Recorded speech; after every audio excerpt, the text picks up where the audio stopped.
dito.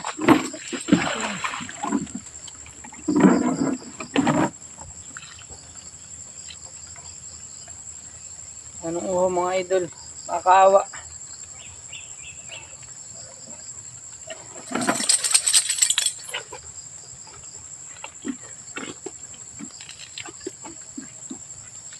Nagkalupa yung mata niya. Ay nako.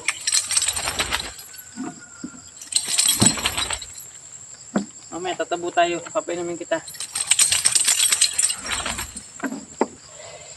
Ay nako Castor. Nakakaawa ka.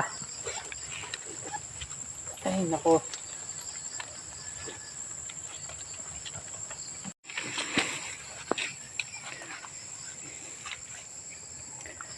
Ang daming sugat mga idol ni Castor. Ito ang laki.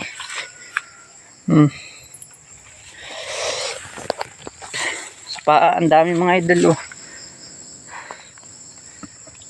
Ay, naanohan yung mata niya ng lupa. Kasi nakatagilid siya. Ito yung nakalugmok sa lupa. Tapos, may sabid siya dito. Dito mga idol, may sabid siya dito. Ano sa kabila? Dito. Ano? May dugo pa.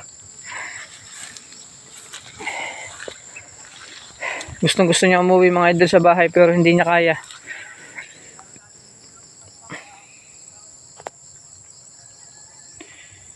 Alam tatay mo? Hindi pa. Yung mga idol, nadaanan tayo ni Kuya Omil. Oh. Inaabot tayo ng Kamalasan. Nangitna ka pa nga. Ina kanina hiya. Nung pagkatayo-tayo niya yan ay gusto agad uuwi. Buti nga ikamot yung sabid niya mula ang uso hanggang sa paa, luwag. Tapos yung sa pagkakatali, luwag pa rin. Talagang hindi lang siya makatayo. Gawa ng medyo nakaswarik siya. Makari ko yung alay lang kaya hindi niya may hakbang. Saka kumbal din, hindi makakalakad lang mula doon sa pinagano hanggang dito. Hindi mo may alis kumbal da. Saka pati wala namang wala namang sugat yung pinagsabidan. Masakit nga lang. Oh.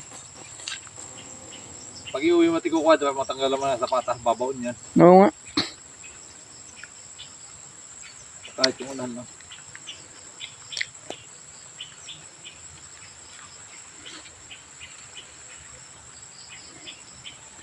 Nakakaawa eh. Yan yung tarpe na galing kay Nabuji? Hindi. Saan galing yan? Ay, Kapitan Lorenz. Ay, yun yung kapalitan ng ano? Yung pinalit doon sa Bruno ni ano. Oo. Naglalili. Babae bagay? Oo. Buntis na dito pa. Yung anak ay bagong walay. Nasaan na? Ay, buntis na nila.